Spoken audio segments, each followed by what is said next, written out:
সেইকাৰণে এজন দাৰ্শনিক পণ্ডিত কৈছে, we must concentrate as much as we get from God. ভগৱানে আমাক যিটো দিছে আমি তাতেই আত্মসন্তুষ্টি থাকিবলৈ শিকিব লাগিব।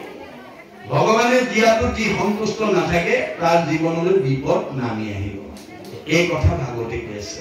গতিকে সেইকাৰণে আমি উঠি অহা প্ৰজন্ম সমাজত এই চৰ্চাৰ মাজেদি আমি যাতে সমাজখন সংস্কাৰ কৰিব পাৰোঁ, নিজক যাতে সংস্কাৰ কৰিব পাৰোঁ, আমাৰ বৈষয়িক মনটোৰ পৰা যাতে আমি ভক্তি পথলৈকে যাতে আমি আগবাঢ়ি আহিব পাৰোঁ বা ঘূৰাই আনিব পাৰোঁ, তাৰ প্ৰতি যদি আপোনালোকে কায়িক, মানসিক, বৌদ্ধিক, আৰ্থিকভাৱে অকণমান ত্যাগ কৰি এটা খোজ আগবঢ়াব পাৰে। আজি যিসকল সচেতন ব্যক্তিৰ কাৰণে আপোনালোকে কেইবাবছৰ ধৰি এই মণ্ডল ভিত্তিক প্ৰতি প্ৰাথমিকতে আঞ্চলিকৰ উদ্যোগত আপোনালোকে ভাগৱত অনুষ্ঠান কৰি আছে, তাৰ প্ৰতিটো খোজৰ মূল্য কিমান বুলি কৈছে? ভগৱানে কৈছে, মোৰ কামৰ কাৰণে যদি এটা খোজ আগবঢ়াব পাৰা, পদে পদে অশ্বমেধ ফলং প্ৰাপ্নতি নিত্যৈষ। প্ৰতিটো খোজৰ মূল্য এটা এটা অশ্বমেধ যজ্ঞৰ সমান পুণ্য সাধন।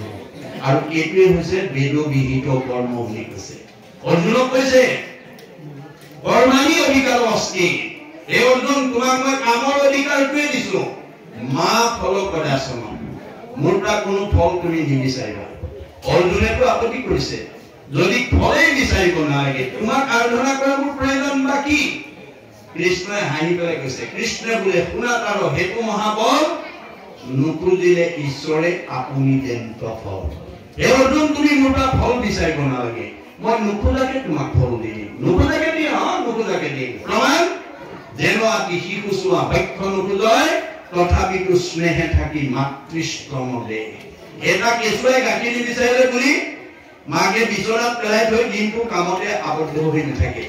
কৰ্মৰ মাজৰ পৰাই নিজৰ পুত্ৰ স্নেহত আপ্লুত হৈ এগৰাকী মাতৃয়ে যেনেকৈ তেওঁ শিশুক স্তনদান দিয়ে, ময়ো ভকতৰ যথা কৰ্ম তথা ফল দিমেই, মোক বিচাৰিব নালাগে। মাত্ৰ তুমি কৰ্ম নিৰ্বাচন কৰি ল'বা। কৰ্ম কি? বেদে যাকো বিহি আছে তাকে বোলে কৰ্ম। বেদবিহিত কৰ্ম কৰিবা। বেদবিহিত কৰ্ম কি? ঈশ্বৰৰ অৰ্থে যিটো কৰে তাকে বোলে কৰ্ম।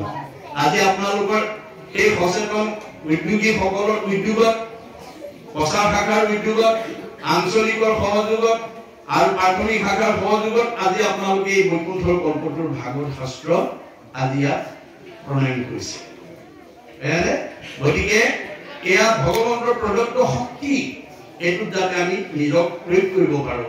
গতিকে এনেকুৱা কৰ্ম যদি আমি এটা খোজ আগবঢ়াব পাৰোঁ, তাৰ প্ৰতিটো খোজৰ মূল্য হ'ব এটা এটা অশ্বমেধ যজ্ঞৰ সমান পুণ্য। গতিকে আমি এনেকুৱা সৎকৰ্মৰ প্ৰতি আমি যাতে আগবাঢ়ি আহিব পাৰোঁ। আৰু এইটো বেদবিহিত কৰ্মৰ কাৰণে আপুনি যি কায়িক, মানসিক, বৌদ্ধিক, আৰ্থিক, আজি আপোনালোকে এই অনুষ্ঠানটো সৰ্বাংগ সুন্দৰ কৰিবৰ কাৰণে যথেষ্ট পইচা খৰচ কৰিছে বা দান অনুদান দিছে। কোনোবাই শক্তি অনুসৰি 1000 দিছে, কোনোবাই 500 দিছে, কোনোবাই 200, কোনোবাই 100, শক্তি অনুসৰি আগবঢ়াইছে। গতিকে আপুনি আগবঢ়োৱা অনুদানেৰে যদি এনেকুৱা সৎকৰ্ম হয়, তেতিয়া আপোনাৰ আৰ্জনৰ সাৰ্থকতা হয় বুলি ভাগৱতে কৈছে। অৰ্থ আৰ্জি বাৰ কিঞ্চিত একো নাহি ফল, যদি নভজয় হৰি চৰণ কমল। আপুনি উপাৰ্জন কৰা অৰ্থৰে যদি ভগতৰ সেৱা কৰ্মত যদি অকণমান তাত প্ৰয়োগ কৰিব পৰা নাই, সেইটো ধনৰ কোনো মূল্য নাই। কিয়? দুখ কৰি ধন ধান আৰ্জা যত মানে কৃষ্ণে এৰে যদি তাকো খাইবে আনে। আপুনি যিমান টকা উপাৰ্জন কৰি পাছবুকত ফিক্স ডিপজিট কৰি থৈ নাযাওক, কিংবা কৃষ্ণ যিদিনাখন আপোনাৰ দেহৰ পৰা ওলাই যাব, আপোনাৰ ফিক্স ডিপজিটৰ পইচাখিনি নমিনীয়ে উলিয়াই উলিয়াই খাই থাকিব, আপুনি খাবলৈ নাপায়। মনত ৰাখিব কথাটো। সেইকাৰণে তেওঁ কৈছে, নিজ হস্তে আৰ্জিত যি উপযোগ না, কিছু ব্যয় কৰিব হৰিব সেৱা। তুমি জীয়াই থাকোতে এই দুখন হাতেৰে যি উপাৰ্জন কৰিছা, তাৰ কিবা এটা অংশ মোৰ কামত ব্যৱহাৰ কৰিবা। যিবা কিছু আছে ধন, তেজা তাৰ মোহ মন, কিছু ব্যয় কৰা হৰি অৰ্থে। মই তোমাক যি দিছো তাতে মোহিত হৈ নাথাকিবা, তাৰ পৰা কিবা এটা শক্তি অনুসৰি দিন খুচিকে মোৰ কামত দিবা। তেতিয়া কি হ'ব? তেবে সেই ভকতি বাঢ়ে, মাধৱত প্ৰেম চৰে, তেবে ধন নাযায় তাৰ ব্যৰ্থে। আজি অনুষ্ঠানটোলে আপোনালোকে যিসকলে দান বৰঙণি দিলে দেখাত কিন্তু খৰচ হৈছে, আচলতে জমা হৈছে। কেনেকৈ হৈছে? এক গুণ লগাইলে অনন্ত গুণ হয়, নাজানি মুগুদ হবে ধন সাঞ্চিত। এই কথা নজনা বিলাকে এনেকুৱা ভাল কামলৈ দান বৰঙণি বিচাৰিবলৈ দিবলৈ ইচ্ছা নকৰে। ফলত কি হয় জানে? আমাৰ বুঢ়াসকলে কয়, শাকত নেখায় লোন, পিটিকাত যায় 3 গুণ। যি মানুহে ভাল কামত 2 টকা নিদিয়ে তাৰ বেয়া কামত বহুত পইচা খৰচ কৰে। সেইকাৰণে কৈছে মানে ধন থাকি যিটো বিষ্ণু বৈষ্ণৱক নেদৈ, গৃহাগত ভৈলে তাক নাই বুলি খেদৈ, মাধৱৰ নাম লয়া বৈষ্ণৱ বোলাৱে, হেনয় জনক দণ্ড দিয়ন্ত মাধৱে। মই দিয়া ধন থকা স্বত্তেও মোৰ কামত ব্যৱহাৰ কৰিবলৈ কোনোবাই অনুদান এটা বিচাৰি গলে যদি নাই বুলি কোনোবাই খেদি পঠিয়ায়, সি বৈষ্ণৱে হওক বা অবৈষ্ণৱে হওক, মই তেওঁক শাস্তি দিমেই, তেওঁক দণ্ড দিমেই। কেনেকৈ দিম? নুহি চুৰে নেই নুহি অগ্নিয়ে দহয়, নুহি দণ্ড বন্ধ হুয়াৰ ৰাজাই লয়। তাৰ ধনটো হয় চুৰ ডকাই উগ্ৰপন্থী দ্বাৰা লৈ যাম, নহয় জুয়ে পুৰিব, নহয় আকস্মিক দুৰ্ঘটনা বেমাৰ আজাৰ হৈ ডাক্তৰে খাব, নহয় কাজিয়া পেচাল লাগি কেছ মামলা লাগি পুলিচে খাব। সিমানতো মই তাক ৰেহাই নিদিওঁ। কি কৰিম? হা ধন বুলি পাছে কান্দে ৰাও বান্ধি, ঘৰে ঘৰে ভিক্ষা মাগে কৃষ্ণ কৃষ্ণ বুলি। এই জীৱটো মই পিছৰ জন্মত ভিক্ষাৰী কৰি পঠিয়াই দিম। এতিয়া আপোনালোকে গাড়ী মটৰ ট্ৰেইনত গলে দেখিব, যি জনগোষ্ঠীয়ে ভিক্ষাৰী নহওক সদায় ঈশ্বৰৰ নাম লৈ ভিক্ষা খোজে। এইটো ভাগৱত দৰ্শন। মনত ৰাখিব যে ভগৱানৰ কামত একো লগালে তেওঁ অনন্ত গুণ দি দিওঁ বুলি কৈছে। এক গুণ লগাইলে অনন্ত গুণ হয়, নাজানি মুগুদ হবে ধন সাঞ্চিত হয়। মোৰ কাৰণে এগুণ দিলে মই অনন্ত গুণ দি দিওঁ, ভকতৰ ধাৰ নেখাওঁ। তাৰ উদাহৰণ দ্ৰৌপদীৰ ক্ষেত্ৰত দেখুৱাই থৈ গৈছো।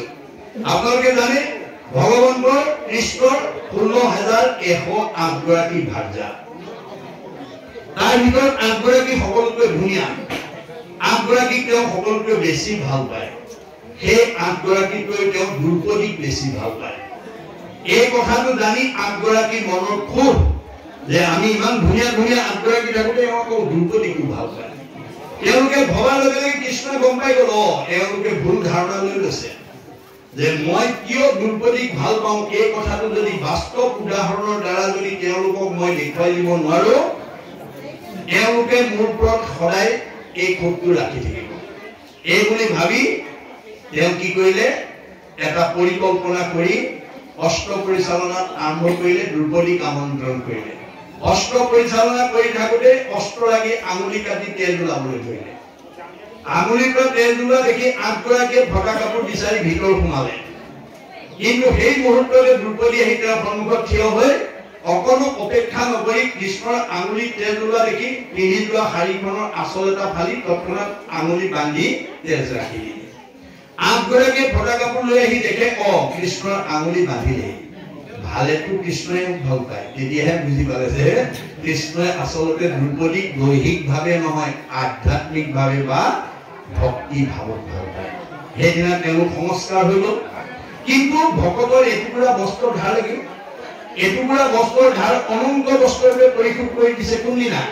ৰজস্বলা অৱস্থাত যিদিনাখন দুঃশাসনে দ্ৰৌপদীক ৰাজসভাত বস্ত্ৰহৰণ কৰিছিল, বস্ত্ৰৰ ধাৰ বস্ত্ৰৰে পৰিশোধ কৰি দ্ৰৌপদীক উদ্ধাৰ কৰিছিল। যে দ্ৰৌপদীক যদি দিয়ে আমাক নিদিব কিয়? গতিকে আপোনালোকে গাঁওখনৰ ভিতৰত, সমাজখনৰ ভিতৰত ধনী মানি সম্পদশালী হৈ আপোনাৰ যদি নমাটি গাঁওখনৰ কিবা অভাৱ অভিযোগৰ কৰবাত কোনোবা এটা চুবুৰীত কুঁৱা পানী নাই, আপুনি ধনী মানুহে দিয়া ময়ে কুঁৱাটো দি দিম। কৰবাত আপোনাৰ মন্দিৰটোৰ আসনখন ভাগি গৈছে, হ'ব দিয়া মই আসনখন ময়ে বনাই দিম। কৰবাত ল'ৰা ছোৱালীবিলাক উঠি আহিছে, লাইব্ৰেৰী নাই, হ'ব মই লাইব্ৰেৰী এটা ময়ে বনাই দিম। এই ধৰণৰে সৈতে গাঁওখনৰ, সমাজখনৰ উঠি অহা প্ৰজন্মৰ উপকাৰৰ কাৰণে যদি কোনোবাই যদি ভগৱানে দিয়া গাঁওখনৰ ধনী মানুহ হৈ যদি সমাজৰ কামত যদি কিবা এটা অৱদান দিয়ে, সেই গৃহস্থী ঘৰে ভুলক্ৰমে মানে ৰাতি ভাওনা চাবলৈ আহি যদি আহোঁতে যদি ভুলক্ৰমে দৰজাখন মেলি থৈও আহে, ডকাই থৈ আহিবলৈ পাহৰে, সেইখন ঘৰলৈ চুৰ ডকাইত যাব নোৱাৰে। মনত ৰাখিব কথাটো। ভগৱানে কৈছে কাৰ ঘৰলৈ চুৰ পঠিয়াব লাগে, কাৰ ঘৰলৈ ডকাইত পঠিয়াব লাগে, কাৰ ঘৰলৈ উগ্ৰপন্থী পঠিয়াব লাগে, সেইটো তালিকা মোৰ হাতত আছে। 14 জন হাতী 2 জন কেৰেণীয়ে মোক তথ্য যোগান ধৰি আছে।